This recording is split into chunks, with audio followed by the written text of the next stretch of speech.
जय हिंद फ्रेंड्स। तो दक्षिण अफ्रीका साउथ अफ्रीका ने इजराइल के खिलाफ इंटरनेशनल कोर्ट ऑफ जस्टिस में एक मामला दायर किया है। और ये मामला क्या है, क्यों उसने आखिर फाइल किया है केस आईसीजे में, और कुलभूषण जाधव का केस कैसे रिलेटेड है आईसीजे से, इस इंस्टीट्यूशन से, और इसका रोल क्या होता है, ये ऑर्गेनाइजेशन क्या है, कब इसकी स्थापना हुई है, इसका हेडक्वार्टर कहाँ पे, ये सारे चीज़ों को हम लोग जो है इस वीडियो में कवर करने की कोशिश करेंगे।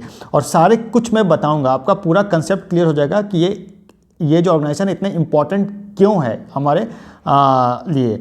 तो ये सारी चीज़ों को मैं कवर करूंगा। उससे पहले जो अभी तक सब्सक्राइब नहीं किए प्लीज़ इसको सब्सक्राइब कीजिए, चैनल को लाइक कीजिए, शेयर कीजिए। तो चलिए हम लोग देखते हैं कि ये इंटरनेशनल कोर्ट ऑर्गेनाइजेशन है क्या। पहले सबसे पहले देखते हैं न्यूज़ में क्यों है। तो इस याचिका में साउथ अफ्रीका ने इजराइल के खिलाफ इंटरनेशनल कोर्ट ऑफ जस्टिस में मामला दायर किया है। इसमें इजराइल पर गाजा में नरसंहार करने के अपराध का आरोप लगाया गया है। तो अभी आप लोग सुन रहे होंगे कि इजराइल में जो है गाजा में अटैक किया है, हमास से जो रूल्ड गाजा पट्टी है उस पर स्ट्राइक किया है, और काफ़ी लोग वहाँ मारे जा रहे हैं, काफ़ी इनोसेंट लोग मारे जा रहे हैं। तो इसीलिए वो जेनोसाइड एक्ट उसको कहा गया है, और उसी के खिलाफ जो है साउथ अफ्रीका ने इंटरनेशनल कोर्ट ऑफ जस्टिस में अपील किया है, और वहाँ पे जल्द से जल्द शांति बहाल करने का प्रयास करने की बात की गई है इसमें। और हम लोग जानते हैं कि आखिर ये आईसीजे है क्या।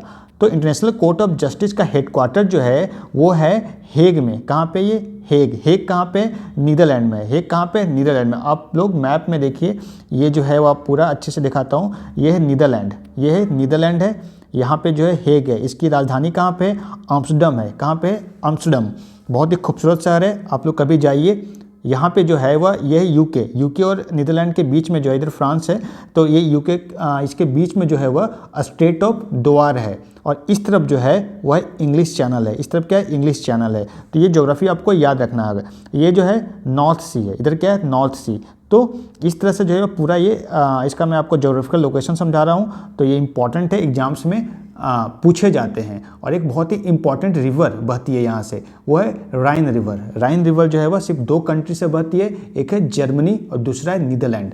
तो ये एक इम्पॉर्टेंट है। ये देखिए जर्मनी है, इधर इस तरफ जर्मनी है, इधर नीदरलैंड, इधर फ्रांस है। तो ये आपको याद रखना है। ये ज्योग्राफिकल क्वेश्चंस आते हैं एग्जाम्स में, इसलिए मैं आपको बता रहा हूँ, ठीक है। तो इस ऑर्गेनाइजेशन की स्थापना जो होती है, एस्टैब्लिश हुई है 1945 में बाय चार्टर ऑफ यूएन, और ये अपना कार्य करना शुरू कर दिया 1946 से। अपना ये कार्य करना ये शुरू कर दिया। यूनाइटेड नेशन के अंदर 6 मेन ऑर्गेनाइजेशन है, उसमें जो है वह एक्सेप्ट आईसीजे, जिसके हेडक्वार्टर जो है आपका कहाँ पे, मैंने बताया आपका हेग बताया नीदरलैंड। तो इसके अलावा बाकी जो 5 है उसका जो हेडक्वार्टर है वो कहाँ पे, न्यूयॉर्क में है। न्यूयॉर्क कहाँ पे, यूएसए में। तो और कौन से रिवर के किनारे बसी हुई है, ये हडसन रिवर के किनारे बसी हुई है शहर है। तो बाकी अगर पूछे 5 और जो ऑर्गेनाइजेशन है, जनरल असेंबली है, security council, economic and social council, trusteeship council और सेक्रेटेरिएट, ये सारा का जो है वह हेडक्वार्टर है न्यूयॉर्क में है। और सिर्फ इन 6 ऑर्गेनाइजेशंस में जो मेन ऑर्गेनाइजेशन है यूएन का, उसका सिर्फ इंटरनेशनल कोर्ट ऑफ जस्टिस ही है जिसका हेडक्वार्टर हेग में है। और इसका रोल क्या है, रोल हम लोग देखते हैं, भूमिका क्या होता है। तो यह जो है वह देशों द्वारा दायर कानूनी विवादों का निपटारा करता है, ठीक है। Settle legal dispute submitted to it by the states, जो भी मेंबर्स हैं, जैसे अभी 193 मेंबर्स हैं टोटल यूएन के, और वो ऑटोमेटिकली जो है सारे ऑर्गेनाइजेशन के मेंबर्स हो जाते हैं, इसके मेंबर्स हो जाते हैं, ठीक है। तो आईसीजे के मेंबर्स हो गए। तो कितने मेंबर्स हैं अभी, 193। तो ये सारे मेंबर्स हैं। तो जो भी देश जो है, जो भी स्टेट है, इसमें विवादों का निपटारा करने के लिए यहाँ पे अपील कर सकता है। और यह जो है वह gives advisory opinion of legal questions, तो यह कानूनी मामलों पर भी सलाह देता है। जैसे इंडिया में, जैसे आपको मैं बताया अभी, कुलभूषण यादव का केस आपने बहुत ही चर्चा था, ये आपने देखा होगा। कुलभूषण जाधव केस जो है वो बहुत ही इंपॉर्टेंट केस है।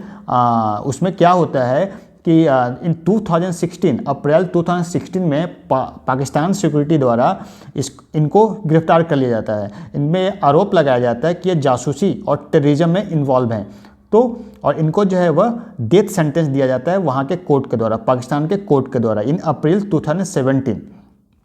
तो लेकिन इंडिया जो है, फिर इंडिया जो है इसी में इंडिया जो है अपील करता है, इंडिया जो है वह आईसीजे में इसके अगेंस्ट अपील करता है और वो कहता है कि it's a violation of Vienna convention on consular relation. तो जो वियना कन्वेंशन हुआ था उसका ये वायलेशन है कहीं ना कहीं। तो इसी बेस पे जो है वह आईसीजे जो है इस पे डेथ सेंटेंस पे जो है वह स्टे लगाता है।